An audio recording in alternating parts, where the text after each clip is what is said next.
Good morning. Today we are starting with a new class. So, yoga means chapter really what are the latest lifestyle diseases with which an individual is suffering or which are giving harm to the individual. Generally, okay, not we are not going for that like old age cancers, but daily lifestyle diseases because of our being work, people are not able to give, people are not able to give time for exercise, etc. And because of that, it is leading to different diseases. So, what are different types of diseases in present life, in present situation? Like after it comes, after it comes hypertension, diabetes. So these are some of the diseases that has come because of the sedentary lifestyle, not giving enough time for vigorous activity and due to the latest pressure, you can say the latest atmosphere in the working field. What are the latest lifestyle diseases and how yoga helps prevent those diseases? So we will be dealing different types of asana that in this we will be dealing what are the benefits of that asana and what are the contradictions. What and plus different diseases. So what generally what is yoga? And so we will be dealing with different types of asana. What is asana? Any you can say the posture which we use is known as asana. So generally there are three types. So you can be standing also, can be sitting also, can be by leg. Now left knee, now neck back, now last will learn different types of asana, meditative, flexible, as well as corrective asana. Corrective different deformity that is corrective asanas, meditative,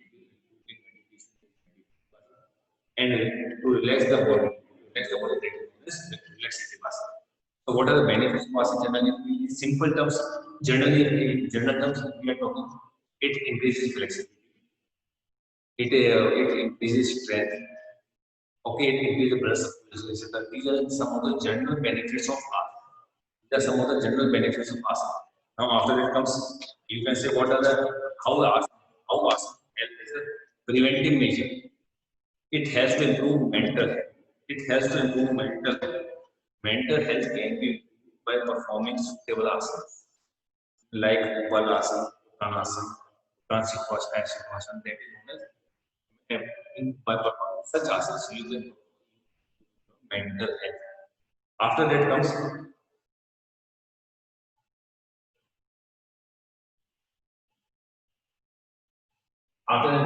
healthy bones.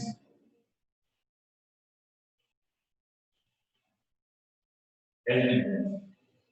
Bone disease can be prevented by suitable asana. Again, by performing different types of suitable asanas.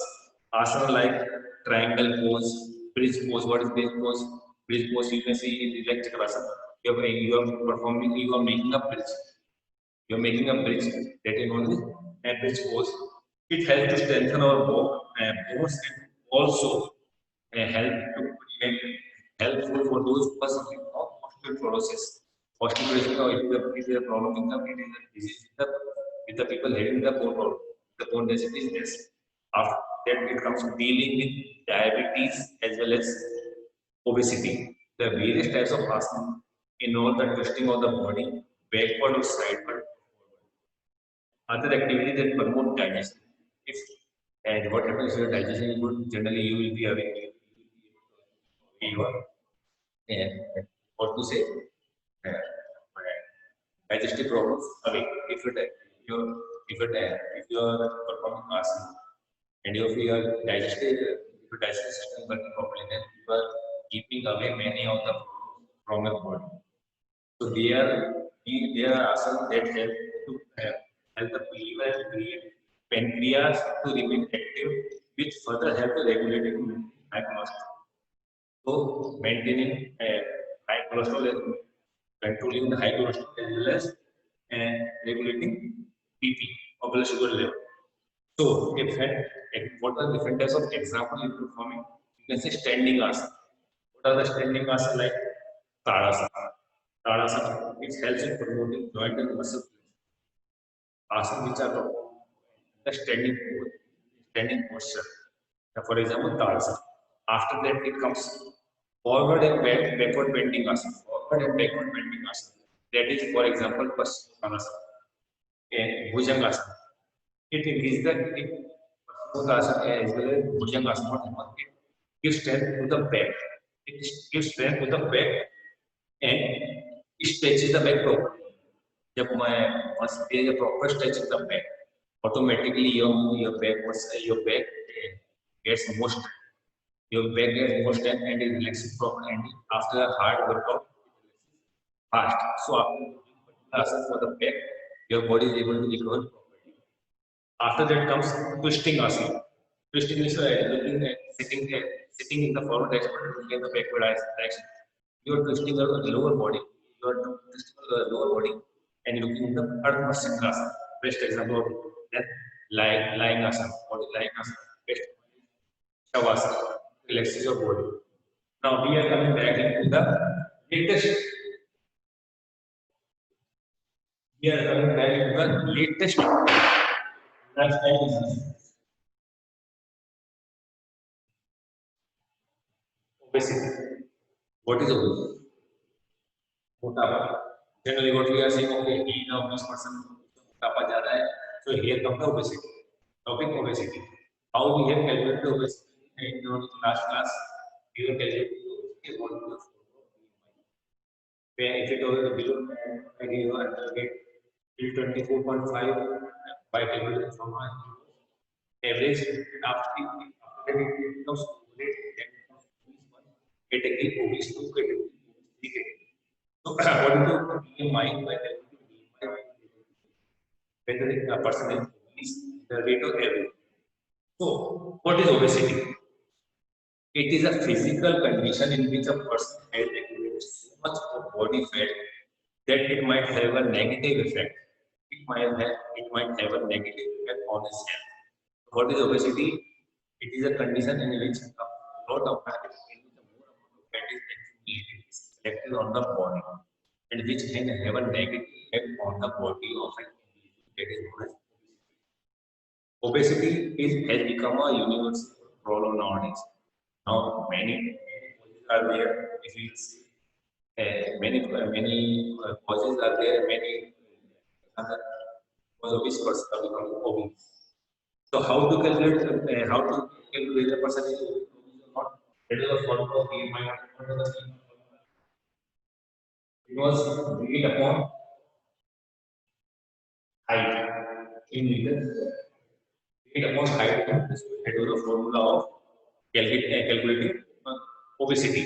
So that chart I have to do above when the weight whatever plus height in meters above 25, we can see the person is overweight. But above 8, obese 1. After that category obese 2, obese 3. So what are the causes? What are the causes that causes obesity? Genetics.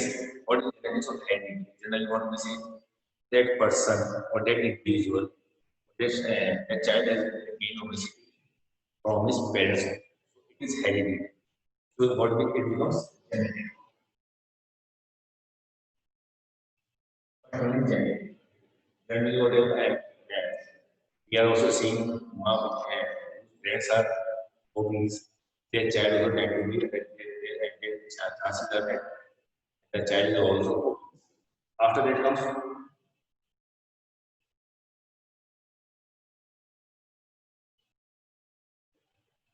overeating. And just what is overeating? You are giving and you are going into the category of being obese. You are giving invitation of being obese. You are giving invitation to the obesity of eating more and more. What is happening after that? Frequency of eating. There is a frequency of your there is a frequency that time can do it. Overeating is still overeating plus frequency of eating. Almost same overeating. When the intake of calories is more than what the body actually needs. When the intake of the calories is more than the intake of the calories what the body needs. After it comes frequency. for deposition of unused calories. Here comes the most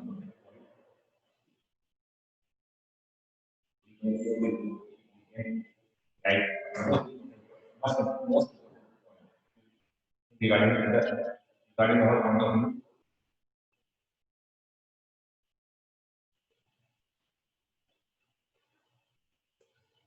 Physical activity. Suppose you are eating calories per day, for example, then you get accommodated. But if you have done workout, you are able to monitor and you can say calories you might have used the might have calories that was taken and activity. Physical activity. Most important nowadays, people are not doing physical activity. Whether whether the field, whether running and all the people now as a world demands, everybody is having the schedule is like MNCs, or you can say different types of call center. Still, individuals are going at 10 9 o'clock for working. They schedule from 11 o'clock afternoon sleeping. Then they're coming sleeping, and again the night they're going for work. They don't have time for a physical activity, physical exercise. In the morning, they can't go for 8 o'clock, they're coming. After that, they are taking that to whole night, they have work. So, we are what is because of the system, they are not able to plan for physical activity. That is more important. So, sedentary people burn fewer calories than those who are physically active. Then those who are physically active, like a farmer, he will burn more calories compared to the person who is working because he is working right also he is working in the field the hard work. So he is burning more calories compared to the person who is doing the office. And psychological factors. Psychological factors for some people, emotion influence eating habits, which is termed as a binge eating, which is termed as a binge eating. So when emotions make you eat food more and more later than this, binge eating and here with the psychological factors. So what are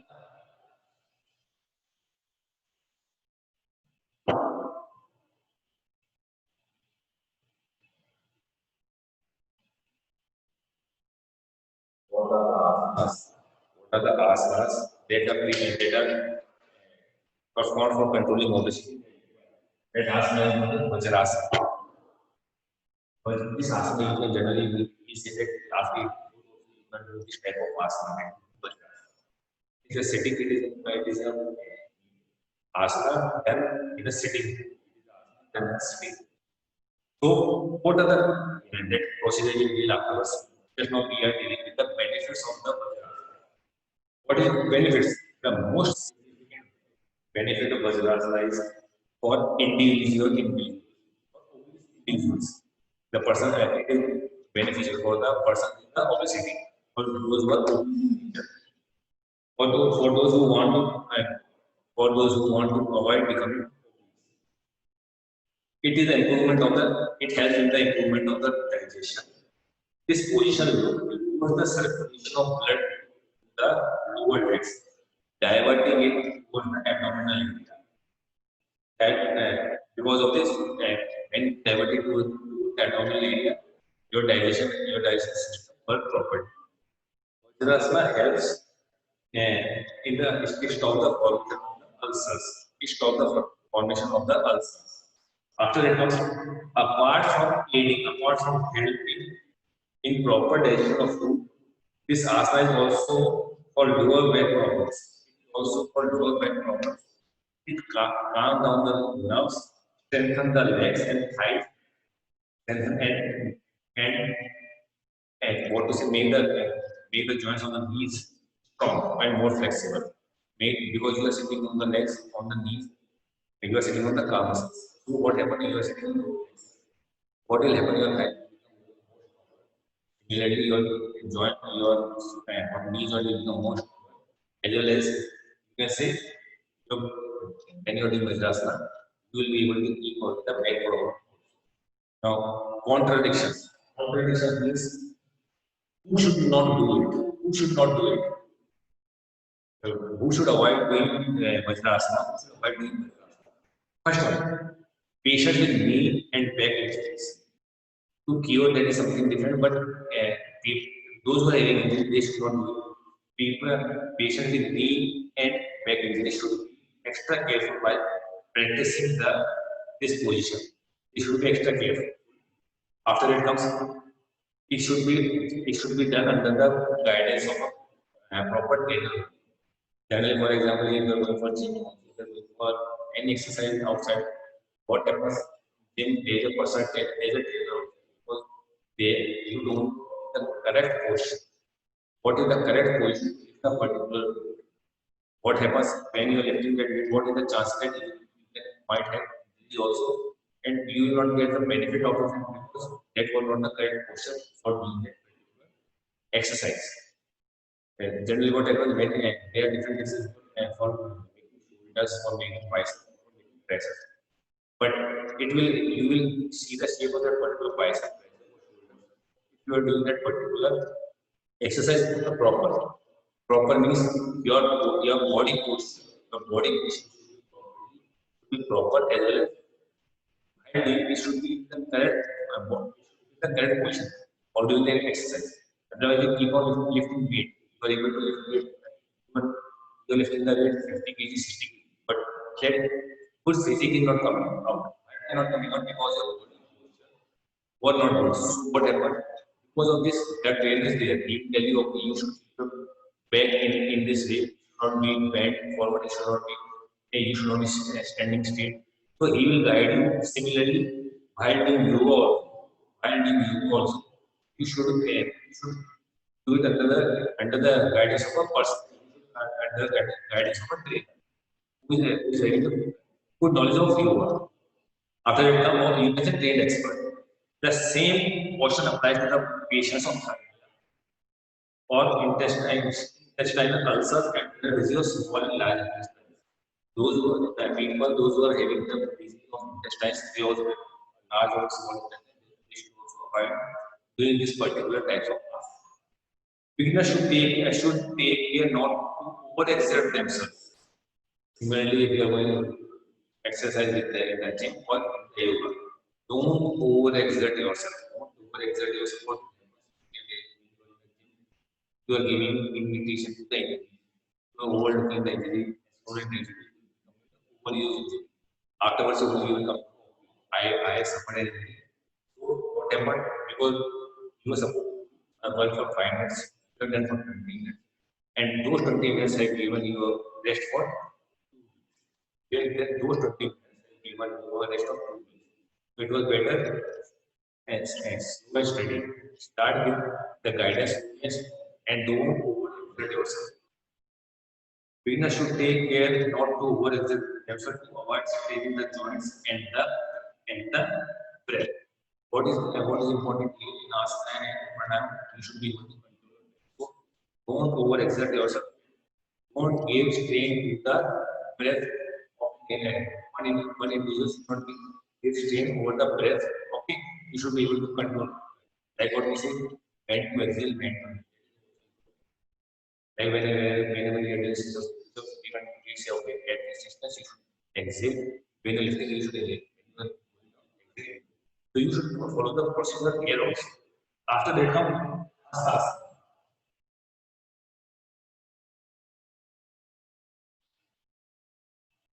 These are some of the asanas that are helping you to prevent and control obesity. What is hastasana? It is a standing yoga pose. It is a standing yoga pose. This pose extends and control and activates the whole body because from you are activating them from the top to the you are coming over then you are extending your hands also. So this yoga pose is activating the whole body. What are the benefits? It is especially beneficial for those with weight problems. Since it fully stretches the body. Fully stretch the body means stomach organs and aid in digestion. So you are stretching the body from you coming on a toes and going to the top. So you are stretching the whole body. After that comes it also stretch armpits and shoulders and boost circulation throughout the body. Hastasana is also known as correct body posture, stress, bring relief, and tighten the abdomen. Because you're coming and you're giving more and more strength and more and more power. Giving more and more strength to the core. Because of this, the core is becoming tight. So it tightens the buttocks as well as abdomen. What are the contradictions? Individuals who have shoulder or neck injury. Individuals who have shoulder, because you are supposed to lift the shoulders up, stay. Those who are having shoulders or neck injury should avoid this posture. Beginners should practice some strengthening their arms and properly practice Tadasana before taking asana. It is a form of Tadasana when you are done a marching Tadasana. If you are able to perform Tadasana, then you should go for Hastasana. So beginners, they should first perform Tadasana and then they should go for Hastasana. Arms can be strengthened by with this performing Hastasana. So today we are done with the topic of obesity. Under the two asanas we had Vajrasana and Hastasana. What are the benefits? What are the benefits? It helps like it helps improving your digestive system because our digestion improves.